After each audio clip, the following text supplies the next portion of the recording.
आप सभी का स्वागत है एवन कोचिंग के इस यूट्यूब चैनल पे। मैं श्रेया आज आपको लाइट्स के बारे में बताने जा रही हूँ। आइए स्टार्ट करते हैं। हम सभी अपने चारों ओर सभी वस्तुओं को देख पाते हैं, वो सिर्फ संभव हुआ है तो सिर्फ लाइट्स के कारण। आइए लाइट का डिफिनेशन जानते हैं।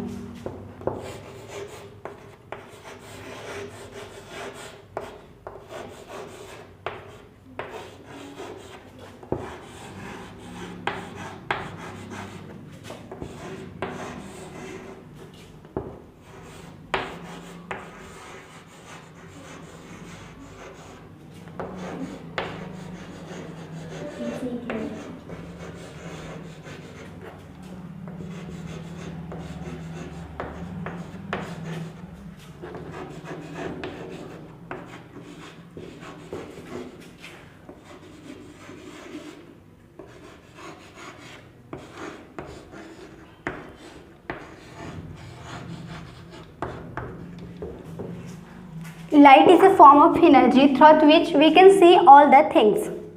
अब हम जानते हैं कि लाइट्स कहाँ से आती हैं और वो ऑब्जेक्ट पर पड़ती है तो क्या रीज़न होता है। लाइट ट्रेवल्स इन अ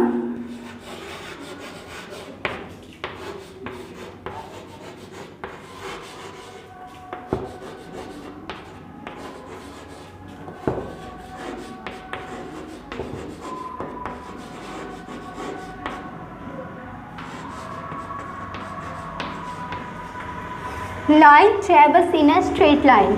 जो लाइट होती है वो हमेशा सीधी रेखा में गमन करती है, स्ट्रेट लाइन में गमन करती है। लाइट जब डिफरेंट ऑब्जेक्ट पे पड़ती है तो वो कैसा रिएक्ट करती है ये जानते हैं।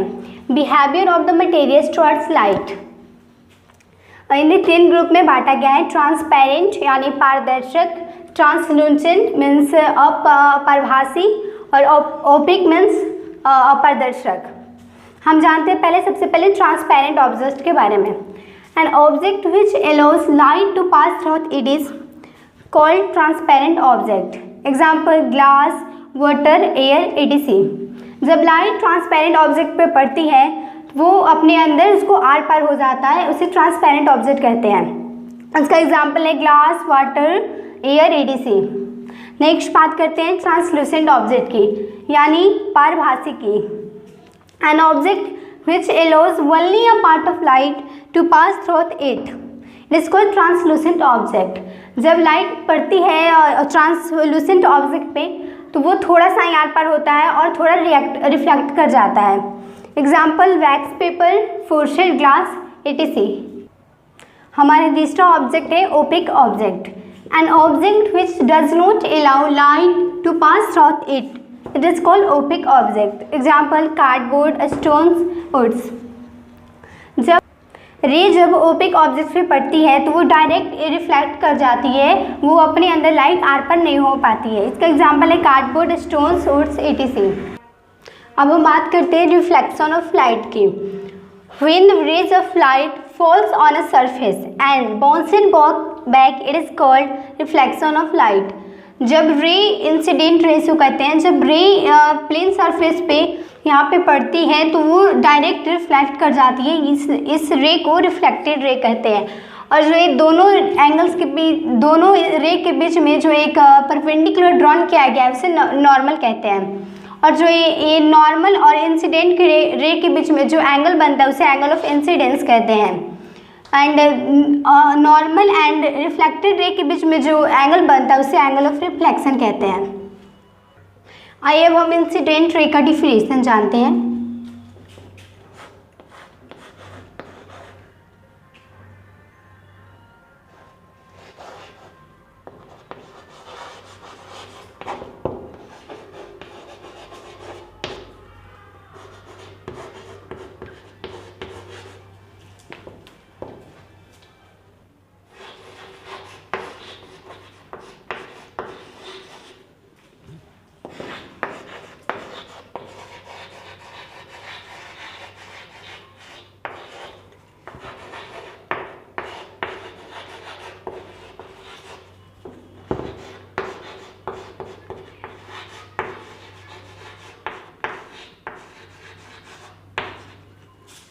The light ray which strikes on a surface is called incident ray. अब हम जानते हैं एंगल ऑफ इंसिडेंस के बारे में।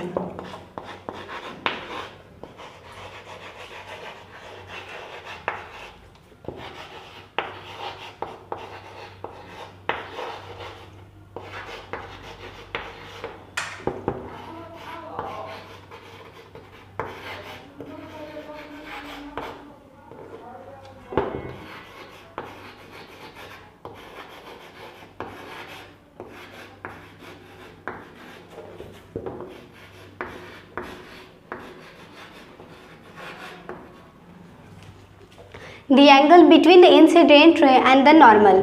The angle between the incident ray and the normal. It is called angle of incidence. अब हम जानते हैं रिफ्लेक्टेड रे के बारे में।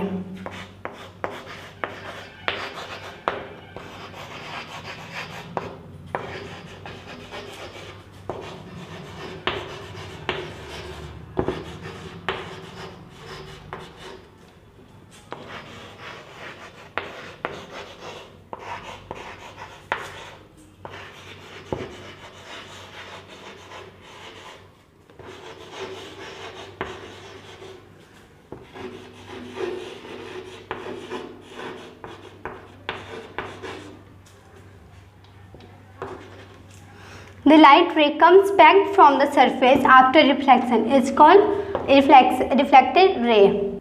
अब हम जानते हैं एंगल ऑफ रिफ्लेक्शन के बारे में।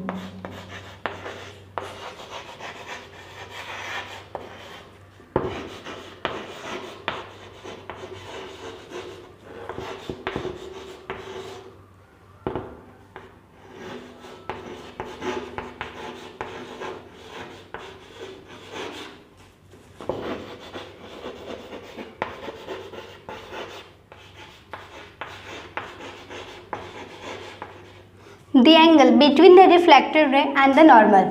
The angle between the reflected ray and the normal. It is called angle of reflection. अब हम रिफ्लेक्शन के लॉ जानते हैं, लॉज ऑफ रिफ्लेक्शन। पहला हमारा लॉज ऑफ रिफ्लेक्शन है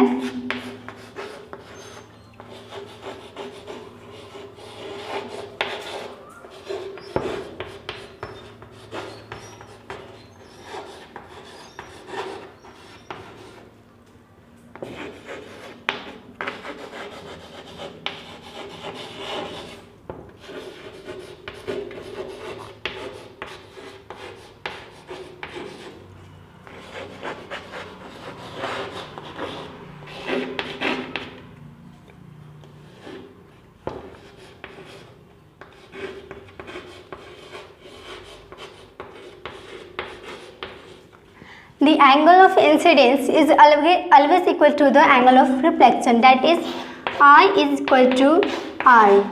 The angle of incidence is always equal to the angle of reflection. I is equal to R.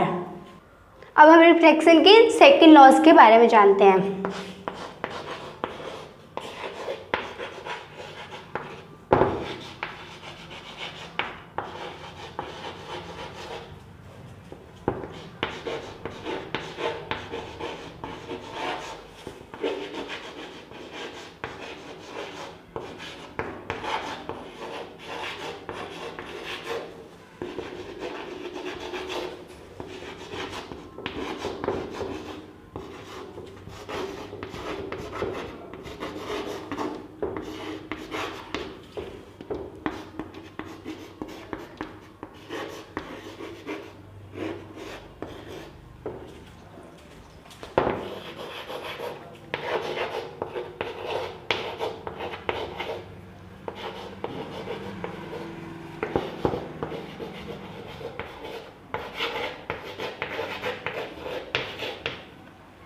जो हमारा सेकेंड लॉज ऑफ रिफ्लेक्शन है वो है the incident ray normal and the reflected ray at the point of incidence all lie in the same plane.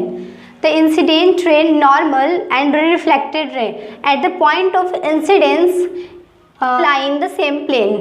Incident ray और जो incident ray है और normal और रिफ्लेक्टेड रे ये सब एक बिंदु पे पॉइंट ऑफ इंसिडेंस पे पड़ते हैं। आज का वीडियो यहीं समाप्त होता है। अब हम मिलेंगे पार्ट 2 में। अगर आपको मेरा वीडियो पसंद आए तो सब्सक्राइब करें, बेल आइकन दबाएं और लाइक ज़रूर करें। थैंक्स।